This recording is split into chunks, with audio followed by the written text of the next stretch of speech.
Une cérémonie en l'honneur des membres de la sélection nationale militaire des troupes spéciales. Cette cérémonie intervient à l'issue de la participation honorable de la sélection militaire des troupes spéciales à la 5e édition des Jeux militaires internationaux tenus en Russie du 3 au 17 août 2019 et ce en décrochant la 6e place au classement par équipe parmi 21 pays participant à la discipline section aéroportée. Notre sélection a également remporté le prix spécial de la Coupe de l'équipe unie ainsi que de la Coupe de la meilleure équipe professionnelle. Cette cérémonie s'est déroulée en présence du secrétaire général du ministère de la Défense nationale, du commandant de la première région militaire ainsi que des chefs de département, des directeurs centraux et des chefs de service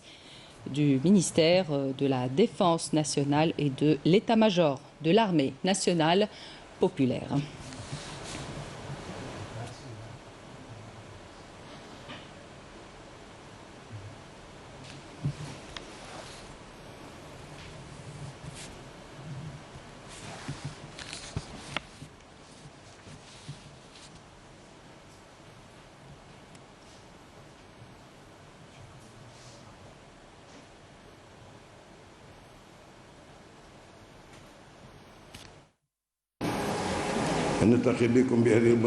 Il m'est agréable de me réunir avec vous en cette honorable occasion et à votre retour après la participation à la 5e édition des Jeux militaires internationaux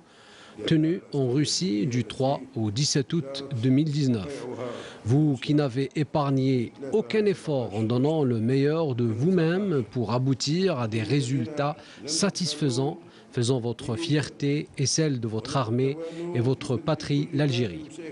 Une prouesse que nous considérons comme un exploit encourageant et motivant et pour lequel vous méritez aujourd'hui de recevoir nos vives félicitations pour vos efforts laborieux qui ont accusé auprès de votre peuple, dans l'ensemble du pays,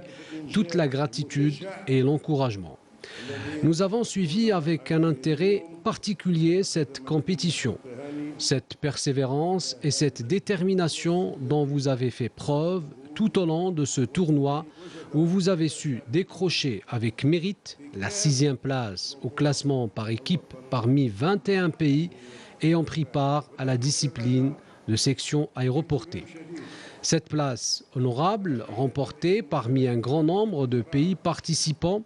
et le prix spécial qui vous a été décerné, en l'occurrence la Coupe de l'équipe unie, représente un classement respectable et une récompense prestigieuse qui confirme les spécificités spirituelles, psychologiques et morales qui caractérisent les personnels de nos braves troupes spéciales.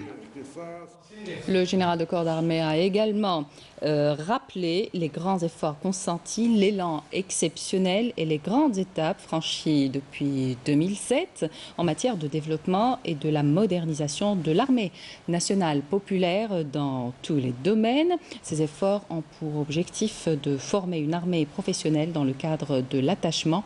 aux valeurs et aux constantes nationales. Je vous propose d'écouter le général de corps d'armée. التذكير بهذه المناسبة بالجهود التي بذلناها وقفزة نوعية والخطوات العملاقة التي قطعناها منذ 2007 في مجال تطوير مؤسسات الجيش الوطني الشعبي في شتى المجالات سواء على مستوى التدريب والتحضير القتالي أو على صعيد اقتناء تجهيزات ومعدات ذات تكنولوجيا عالية التحكم في ناصيتها إطارات ذوي كفاءات مؤكدة. هذه الجهود التي بذلناها ولازلنا نبذلها ترمي إلى مجملها إلى تكوين جيش، أقول تكوين جيش احترافي بأتم معنى الكلمة، وأن تشبثنا باكتساب الجيش الوطني الشعبي سيد جيش تحرير الوطني لمقومات عصرنا والتحديث في كافة المجالات، ويتقننا من كون مجال التكوين هو حجر الزاوية لأي مسعى تحديث ناجح. قلت أن تشبثنا بهذه المقومات جعلنا نمنح أهمية قصوى ودائما لمنظومتنا التكوينية ونحرص على منحها كافة الإمكانيات البشرية والمادية اللازمة لأداء مهامها على الوجه الأكبر والأمثل وتطبيق الأساليب التعليمية والبيداغوجية الحديثة لا سيما بخصوص التحضير البدني للأفراد العسكريين من خلال الاعتماد على أحدث التقنيات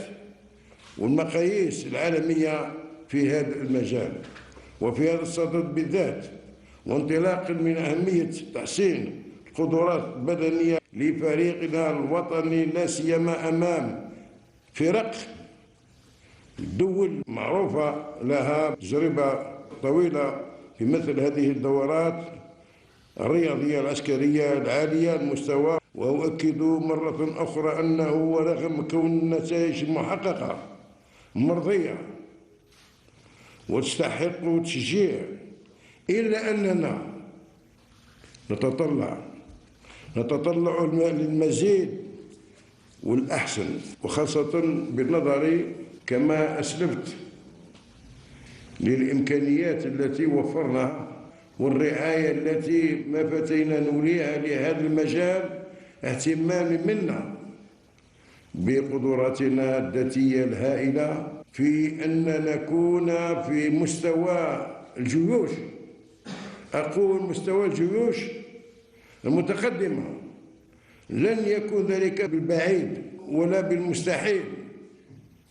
متى توفرت العزيمة والإرادة.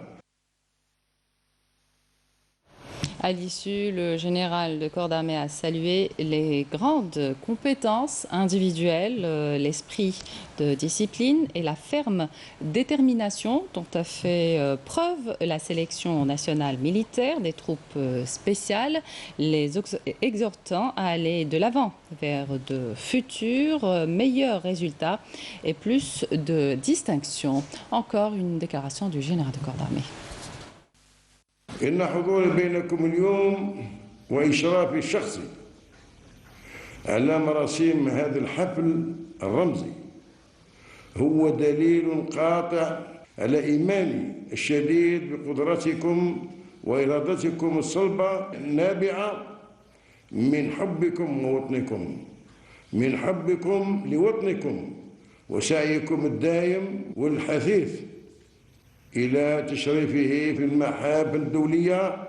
كونكم تمثلون فريقا شابا خالص القصد وصادق الوفاء لجيشه ووطنه ولشعبه، وذلك هو الحس بالواجب الوطني بل الحس المسؤولية الذي نعمل دوما إلى تثبيت عراه بين صفوف الجيش الوطني الشعبي سليل جيش التحرير الوطني وترسيخ فضائله في عقول وأذهان أفراد بكافة فئاتهم ورتبهم، كما حثكم على المضي قدما نحو تحقيق النتائج المستقبلية أكثر إشرافا وأكثر تمييزا بما يتوافق مع طموحات جيشنا الهادفة دوما إلى تحقيق أفضل النتائج على الصعيدين الوطني والدولي التي تؤكد قدرتنا كجزائريين على حفظ هيبة وطننا وعلى منحه المكانة المرموقة التي يستحقها بين الأمم والشعوب. ولا يفوتني في الأخير أن نتقدم إليكم ومن خلالكم إلى كافة مستخدمي الجيش الوطني الشعبي عشية احتفال بلادنا المفدى بالذكرى يوم المجاهد 20 أوت 1955 و 1956 المخلد للذكرى المزدوجة لهجومات شمال قسنطينة بقيادة الشهيد بطل زيرود يوسف قائد الولاية التاريخية الثانية، وانعقاد مؤتمر الصمام بالتهاني الحارة وتمنيات بالهنا والسعادة، وللجزائر المزيد من تقدم والازدهار في ظل الأمن والاستقرار، وحثكم على الثبات على عهد السلف الصالح والاقتداء بسرية الشهداء الأبرار والمجاهدين الأخيار الذين يكفيهم فخرا أنهم صانعوا تاريخ الجزائر وكتبوا صفحاته بدمائهم الزاكية وتضحياتهم الجسام، وأضفوا على سجله صف العظامة والخلود. تلكم هي الذاكرة الجماعية المفعومة بكل معاني النبل والقيم السامية الجديرة بأن تحفظ ولا تنسى أبدا ولا تغيب عن الأذهان. أقول ولا تغيب عن الأذهان لأنها تستحق منكم ومنا جميعا